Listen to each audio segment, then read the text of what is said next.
It is beautiful right now in Chicago, so we're gonna take a break from the interior renovation and give that rooftop deck that I built last summer a little bit of love with an 8-foot cedar planter with an integrated white concrete bench. So overall plan for this modern planter, the exterior of it is gonna be clad in cedar boards, and those are gonna be wrapped around a 2x4 pressure treated lumber frame. It's gonna have 2 levels, a 6-foot planter section, which will have evergreen trees, and a lower section with a concrete top that'll serve as a bench.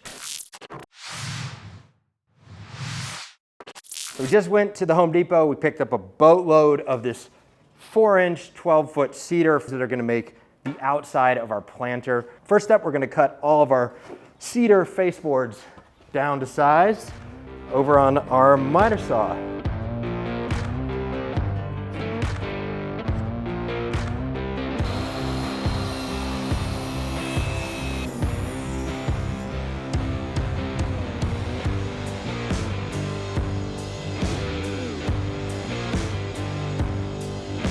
You guys know me, I like to overcomplicate things. You could make the miter cuts on the other ends of these boards on the miter saw, but I tend to find that when you got long boards like this and you don't have a stop block set up, and I don't in here, it's easier for me to get all the boards at the same length by just setting them up next to each other and making one cut across all the boards to their final length with my trusty old track saw. But yeah, you know, if you guys are doing something like this, don't worry if you don't have one. Again, I'm probably overcomplicated it. Hell, I'm overcomplicating it by doing miters on the faceboards. You could totally do butt joints. This is how we roll around here. Just make it complicated, make it take longer, drag things out. All right, let's cut it.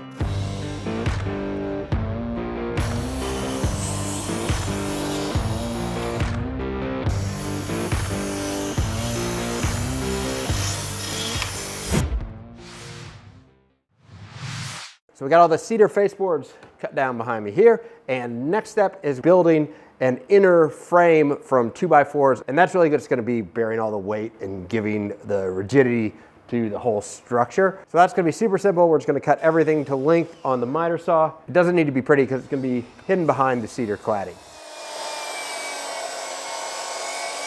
So for the shorter pieces in the frame, I'm just gonna set up a stop block here to allow me to make repetitive cuts. For the longer ones, the stop block would have been like way off the table, so I couldn't really do it. But it is much faster and more efficient to use a stop block when you can, so that's what we're gonna do.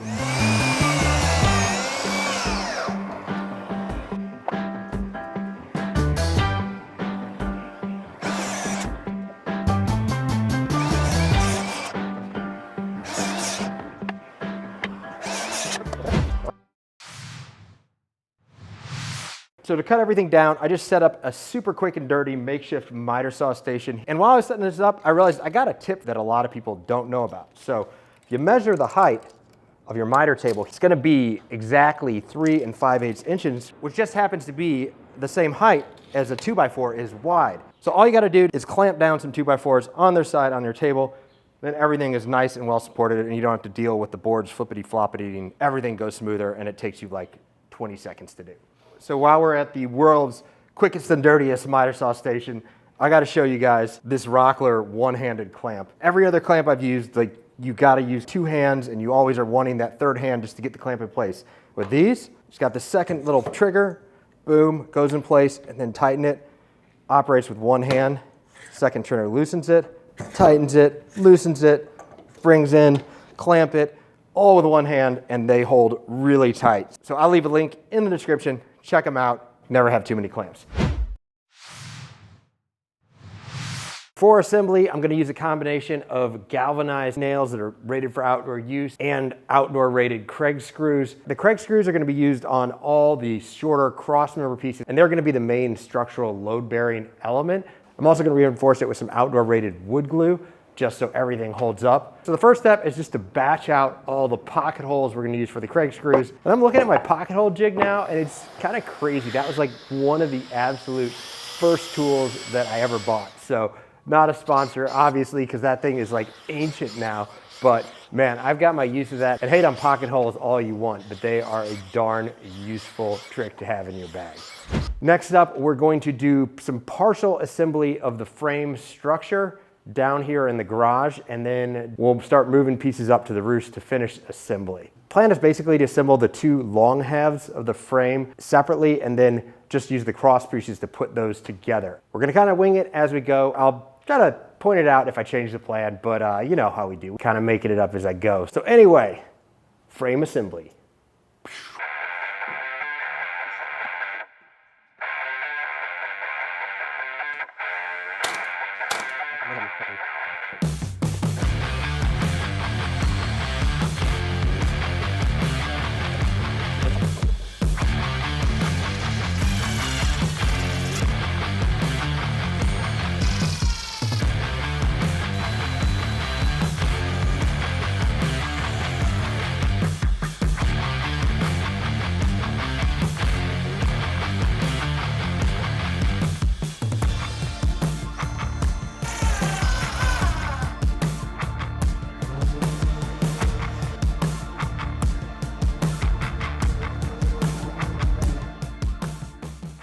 Before we go further, a quick message from this video's amazing sponsor, Simplisafe. I've been working with Simplisafe since the day I bought this building, relying on it to protect my home, workshop, basically everything I own here. One thing I really love about Simplisafe's ecosystem of devices is how easy it is to add on as your needs grow and change. Now that I've got the roof deck up and running, I needed to protect myself up there, so I added one of Simplisafe's outdoor security cameras to monitor everything going on the deck.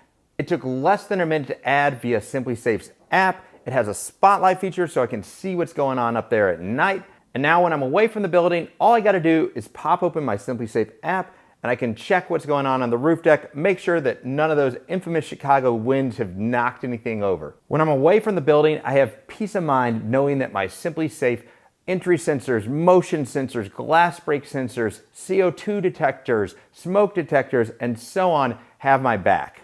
With Simplisafe's 24/7 monitoring service, there's never a long-term subscription. You can try it out free for 60 days. If you don't like it, you can just send it back.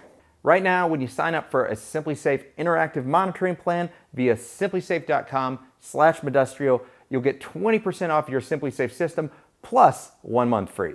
Thanks again to Simplisafe for being a huge supporter of this channel and community and protecting my home. And now, let's get back to the video. All right. Set her down easy.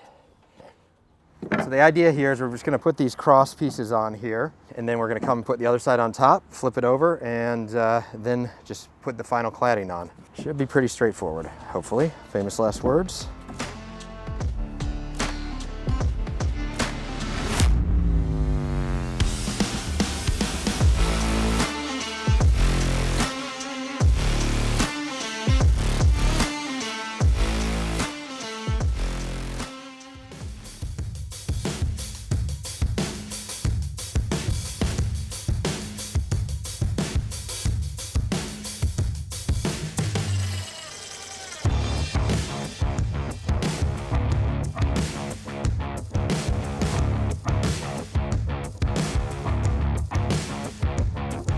I got these roof deck tiles. You can set them right on top of your sort of typical flat roof structure. And we're actually just gonna use 4 of these for a little 8-foot base. This is kind of the structure that's gonna distribute the weight of the planter, which is gonna be substantial. And then I put some more cross 2x6 pieces, almost like you'd make a floating deck. And they don't need to be attached because the weight of the planter is gonna keep them there. Having it this way is gonna allow water to drain through it so you don't get like pooling water on those long support pieces that are at the bottom of the planter. Ready? Ready. All right, and I'm gonna scoot it as far as I can. So I pre-cut a bunch of these deck boards. There was just left over from the deck, and we're just gonna use those on the bottom. There may be a little overkill for the bottom of the planter, but you know, nothing beats free.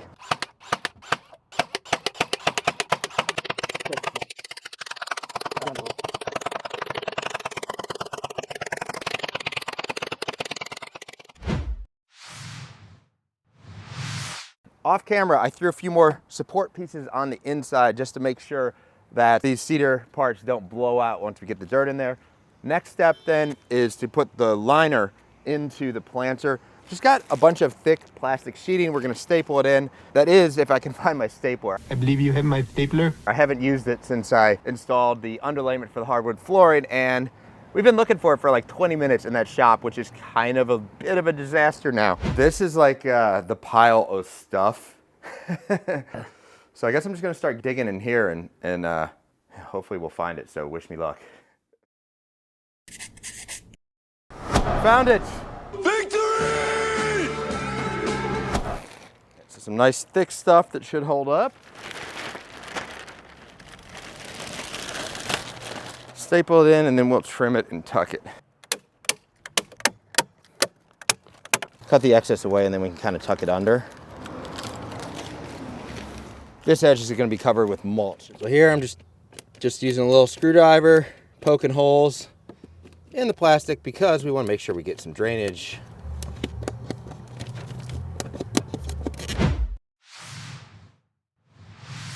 Got the liner in, and now it is time to put the soil, or in this case actually a soilless mix in. So one thing I didn't know I was going to learn in this build was actually about soilless mixes, which are great for evergreens. As you guys saw, I managed to totally kill the trees that I brought up here last year. I want to make sure that I do not do that again, so I spend a little time trying to make sure that I was giving them the right environment to grow in.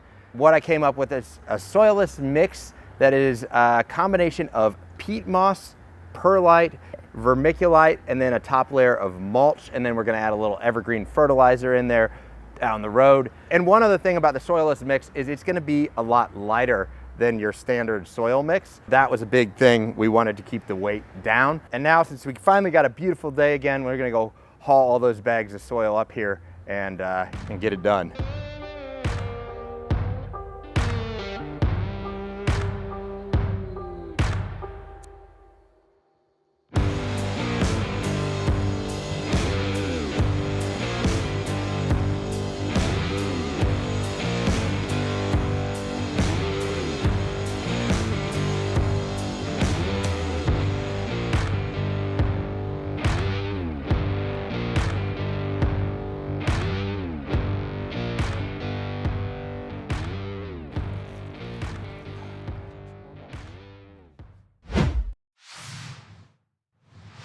We are about to start making the concrete bench top, and I'm gonna let you guys in a little secret because you're probably seeing this somewhere about in the middle of the video. But reality is, I haven't even bought the wood to start making the planter that you've been watching me build. And that's because, well, COVID finally caught me. I've been laid up for the last week, and I'm kind of doing things out of order. The only thing I have materials on hand and can start working on while I'm in quarantine is the concrete bench top. So we are going to work on that. And for the concrete form, I don't have the melamine that I normally use, but I've got some leftover pre-finished plywood from the kitchen build. And what you need for a concrete form is just something that is waterproof and flat so that it doesn't suck water out of the concrete as it's curing and the concrete doesn't stick to it. I threw some water on the pre-finished plywood and I think it's waterproof enough that it'll work. Cross your fingers for me. Let's see if let's see if this will work.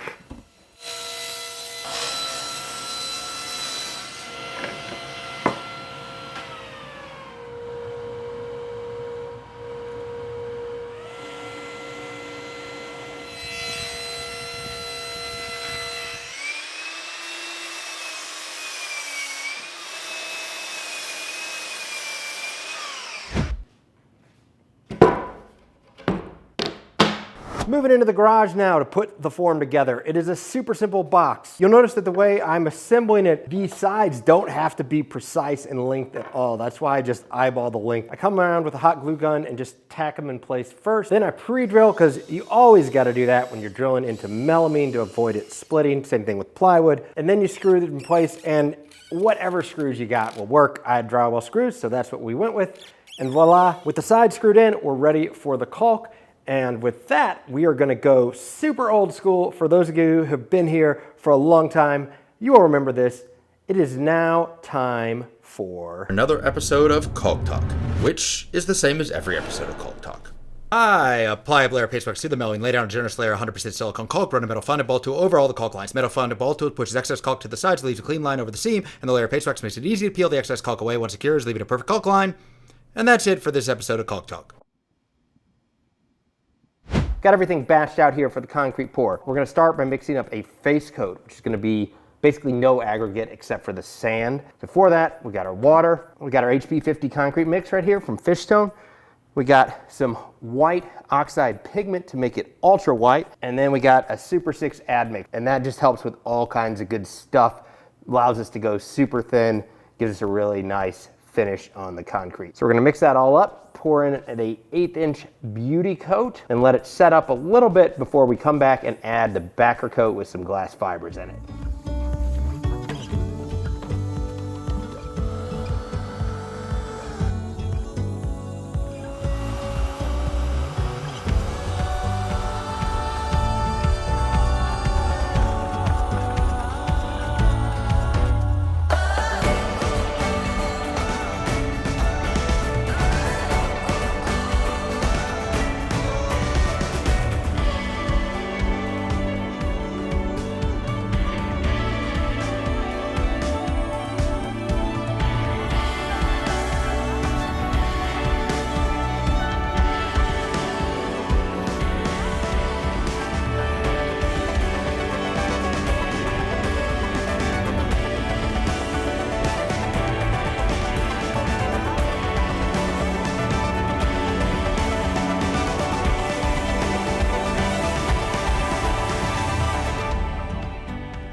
Well, it looks good, glowing white. We're gonna let that set up overnight and come back tomorrow to see how it looks. We've moved out to the edge of the garage, going into the alley so that we can wet grind the concrete top.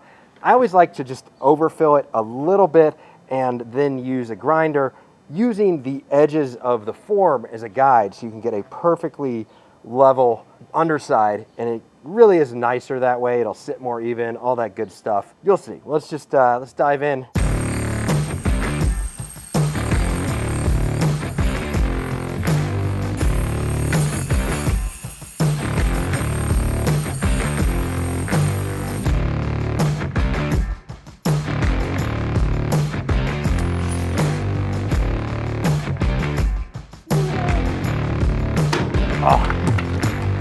Bank, and it did. Nice. Oh, came out pretty good.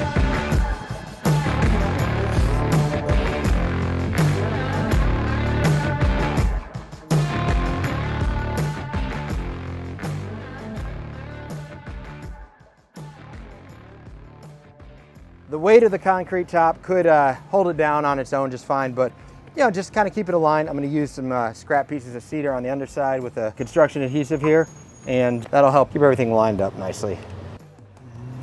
So eyeball it, and then while it's still kind of sliding around, you can just use this because it fits pretty darn well.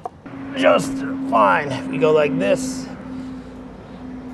Perfect. Those of you that have been following the channel know that this deck is actually a temporary deck, but I'm actually really excited how it is coming out so far. I'm still planning the ultimate rooftop deck. It's been pushed till next summer, and I'm gonna do a lot of planning this winter to make that thing special. So I just wanna hear creative ideas from you guys so that we can make this truly be the ultimate rooftop deck.